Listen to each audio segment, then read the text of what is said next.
Hey, welcome. Thanks for joining me. This is the first episode of the new Android show. So we're going to be going over all things Android, maybe get into some Google news here and there, but mostly just we're going to stick to Android. This is a great time to start the show because Mobile World Congress is starting today. So we have a few devices that have come out prior to the show actually starting. So we're going to go over some Android devices today and give you a rundown what to be looking forward to, and just so you know what's out there. So thanks for joining me. Like I said, all right, so we're gonna jump into this. Firstly, we've got a bunch of new devices from TCL, and right off the bat, just by the look, I want to zoom in here. I love the camera module here. That is so cool, man. I wish that was a higher res image. That's better. How cool is that? So, Mobile World Congress was delayed last year because of the global situation that shall not be named. The year before, it was just outright canceled. The year before that, it's Mobile World Congress, right? So you have a bunch of mobile devices. Phones are, lots of phones are released then, tablets and watches, that kind of thing. Samsung, a lot of the larger companies opt for their own event. They don't want to be, they'd rather have their own event instead of sharing the attention, right? So in 2019, Samsung did that, but they did release a bunch of mid-range devices at the show. So a lot of the maybe you could say underdogs have more of the limelight. TCL is no exception here. So they've released five new phones. Now these are the non-US versions of two phones that came out earlier this year. So add that together, and that's obviously 7. I saw a TCL video advertisement that said they were coming out with 8 phones in this 30 series. So to get into the specs here, let's look at this here. So we're not going to go through and read all this. You can look this up, and I'm going to leave this here for a minute, and you can see it for yourself. So here are the 2 US versions. This one here is Verizon, and this one here is the T-Mobile version. These were actually released in January, so last month. Today being the last day of February. So the Verizon one seems to be the more premium device. It's got a larger screen, it's higher resolution. You get more storage. Strangely enough, you also get more storage capability for an expandable micro SD card. I find that kind of odd. They have different processors. Battery's the same. You do have a better main camera, although the other cameras seem to be the same. And so, in that vein, you see lots of similarities. Now, one thing I don't know is these US versions here come with Android 11, and even though these were just announced recently, they are coming shipped with Android 12. So will the US versions get Android 12? Who knows, since these newer versions of the same device are just minor upgrades. There appear to be lots of hardware similarities, so you would think that would make an Android update much easier, but of course those have to go through the carriers as well. So the 35G and the 30 Plus seem to also the 30, just the regular TCL 30, seem to be on the higher end. They've got the larger screen and presumably the higher resolution and pixel density that we see on the Verizon version. They have a ever so slightly larger battery than the 30 SE and the 30E, which are the lower end versions. Mostly we have the same camera. You do have some differences here with a 13 megapixel front camera. It's the ultra wide, and then on the 30 and 30 SE you only get the 8, and down here at the 30E you only get the 5. Also, the 30E does not have a macro lens. It only has 2 cameras instead of 3. I think that'll be enough for most people, but we don't have a RAM listed yet. These are going to be mid-range phones, so you would hope they would get decent amounts of RAM. I would like to see more than 4, although I've been using a Pixel 3 XL that only has 4 for a year now and haven't had any problems with it. It'd be nice if it kept apps open a little bit longer, but it's really not a big deal. I heard somebody make the argument the other day that if your phone doesn't have 12 gigs of RAM, they were talking about the Galaxy S22 and how there's an 8 gig and a 12 gig, or maybe it was a 12 and a 16. I can't remember what the highest end was. See, I don't focus too much on the super high end because everybody's covering that, right? And very well. I'll watch Mr. Mobile or MKBHD or something. But they said you might as well go for the most RAM possible because just making the argument that was going to make some sort of a real world difference in how you use your phone. I can't see how that much RAM would make a difference. Now, if we get between 4 and 6 and maybe even 8, I guess you have a better argument. But at the upper end, maybe not. Although Samsung is promising, I believe, 4 or 5 years worth of Android updates for their S22 series phones. So maybe in 4 years, you'll be doing all sorts of AI and augmented reality stuff, and you'll need 16 or 12 gigs of RAM or something. No, I guess we'll have to see. So this is what's new from TCL. I gave you the rundown of the specs here. These are all European. These will all be released in Europe. These 3, and then these 2 in April. So we already have our US versions of these, and whether or not we're going to see any other ones maybe unlocked, that would be cool. It'd be cool to see this one here, the 5G or the 30 plus unlocked, see how much they want for those. So I did watch some reviews of the Verizon version, and the reviews weren't bad. You know, they mentioned the camera was pretty good for the price, which, you know, of course you got 50 megapixels, but your megapixel count isn't everything. The camera was pretty good for the price.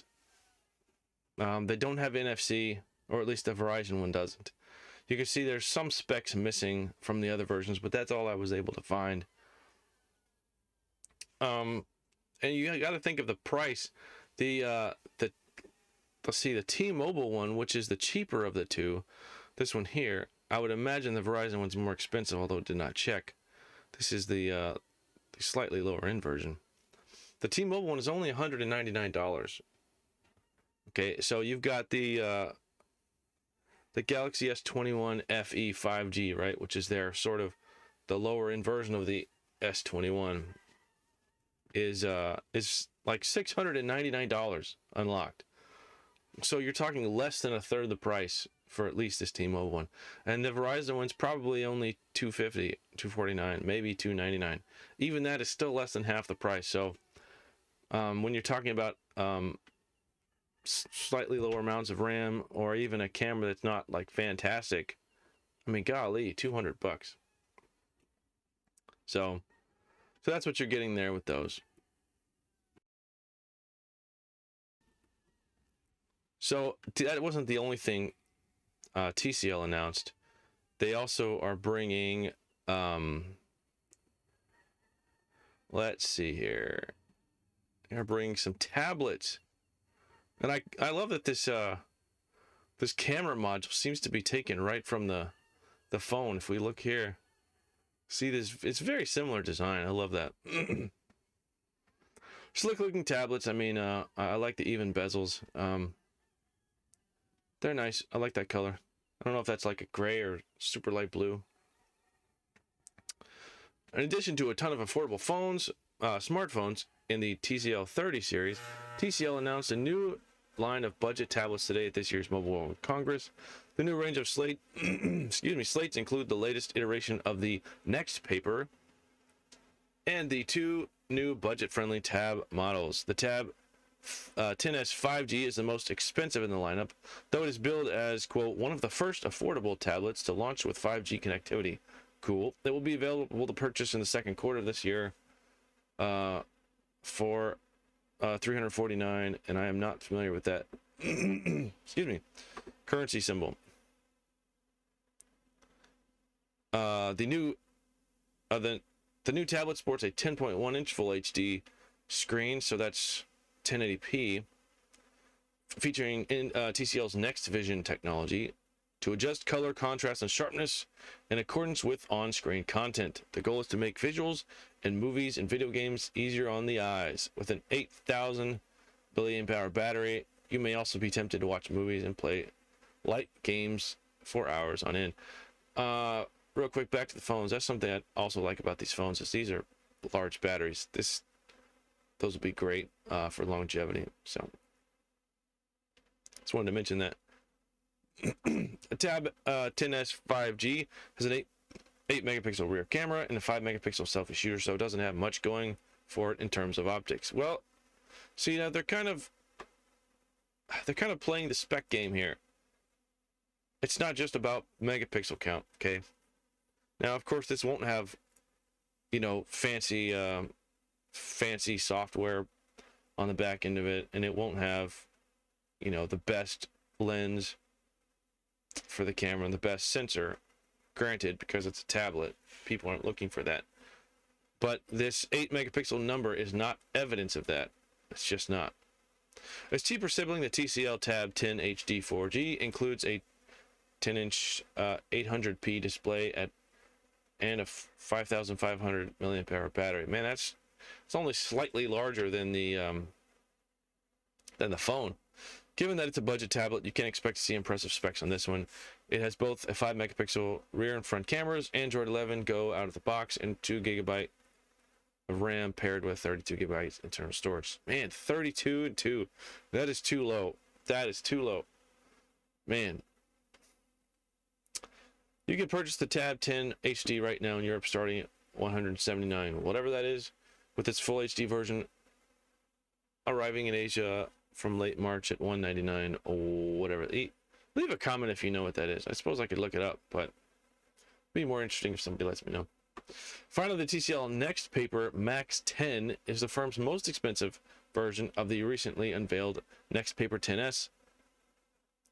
Like the Tab 10s 5G, it wants to be easier on the eyes with a 10.36-inch Full HD Plus display comprising a multi-layer system that filters blue light.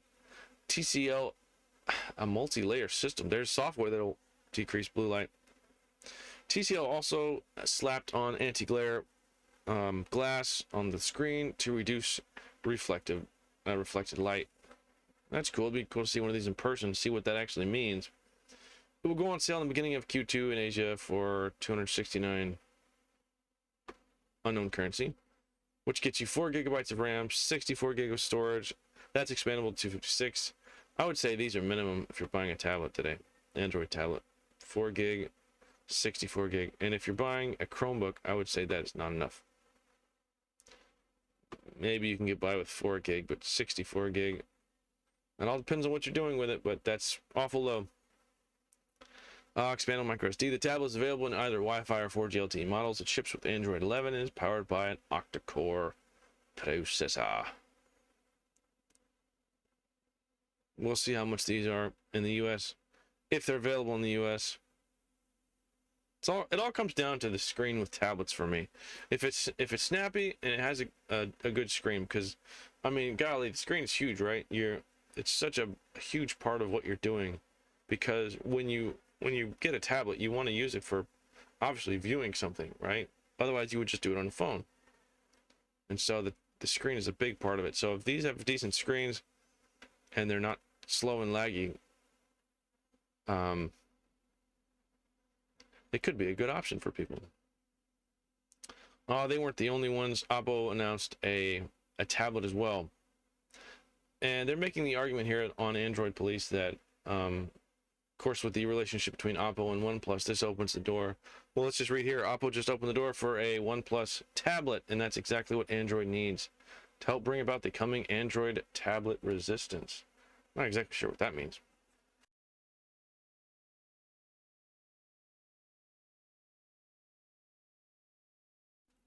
My Bucky's cup here. So, okay, these look pretty boring. They definitely don't have the cool camera module found in the TCL tablet.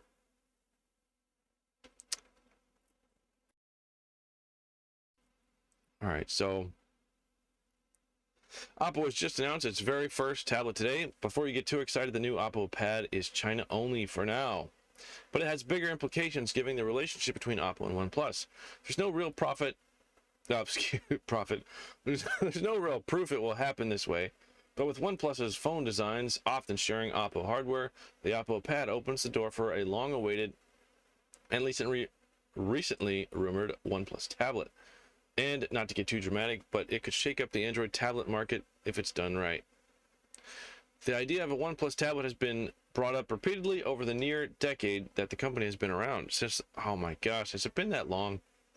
Since the OnePlus essentially filled the budget Android enthusiast gap left behind by Google when the Nexus program died.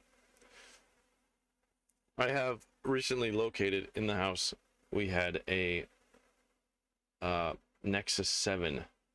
I believe we had, I can't remember if it was the first one or the second one. I think it was the first one. It won't even boot up anymore. It won't take a charge, so sad day. And Google gave up on Nexus tablets at around the same time. There's been a low-level background hum of admirers asking for the company to consider a tablet. To date, a request that's gone unfulfilled. Yeah, mostly you have Samsung tablets, which are good, and these Lenovo M10, fairly new line, M10 tablets seem to be great. Family member recently bought one, so I'm gonna have to try it out because it seems like it's great specs and great hardware for the price. So. Last year, it seemed that might finally change when OnePlus filed for a OnePlus Pad copyright in Europe. So far, we haven't been there haven't been many reliable leaks on the subject, though 91 Mobiles believed the tablet would debut in India sometime in the next 4 months. Later rumors indicated that might have been pushed back to the second half of the year. Not that there's a lot corroborating either schedule. This might seem like a tight schedule to deliver a tablet. Yeah, okay, so this we know. It's a trend that's changed a little in recent years, but OnePlus's flagships often resemble Oppo flagships of the same generation, with leaks for one often being a general indicator of specs we might see on the other. It's an open secret that both brands pull from the same BBK parts bin, and whatever the reason, whether they actively collaborate on the engineering decisions or it's just more cost effective in terms of scale, OnePlus flagships frequently sound a whole lot like Oppo flagships on paper. OnePlus seems to be diverging from hardware more from Oppo, but that historic trend could indicate the company's tablet plans. If it doesn't plan on changing a lot from an engineering perspective, say tweaking the case and maybe the cameras a little, as well as adding its own software, the OnePlus Pad could land hot on the heels of the Oppo Pad in time for that leaked first half 2022 window, at least in India. So we don't have any evidence at all that this is even coming out, but it'd be nice to see a OnePlus tablet either way. With OnePlus focus now on mid-range products in faster-growing markets, I wouldn't be surprised if the company skipped the U.S. again, and when the OnePlus Pad finally materializes. After all, we still don't even have a OnePlus 10 Pro yet, and apart from the cheapest free on-contract Nord devices carriers can sling, OnePlus has skipped delivering mid-range hardware to the U.S.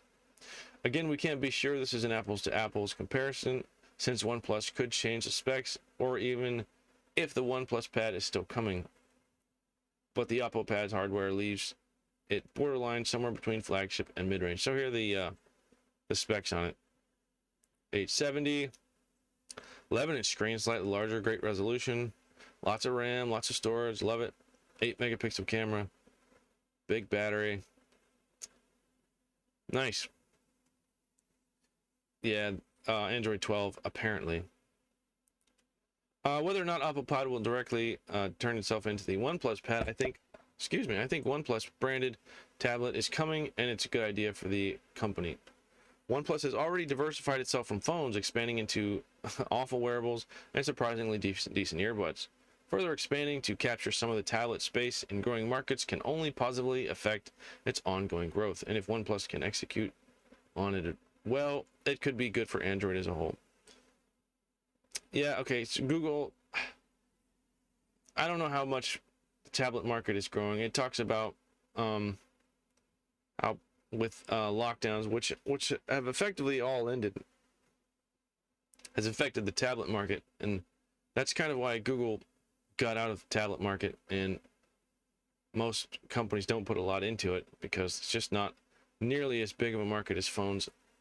Google and Samsung have both renewed interest in Android tablets after years of languishing at the iPad's feet following the end of the tablet boom, which I was discussing.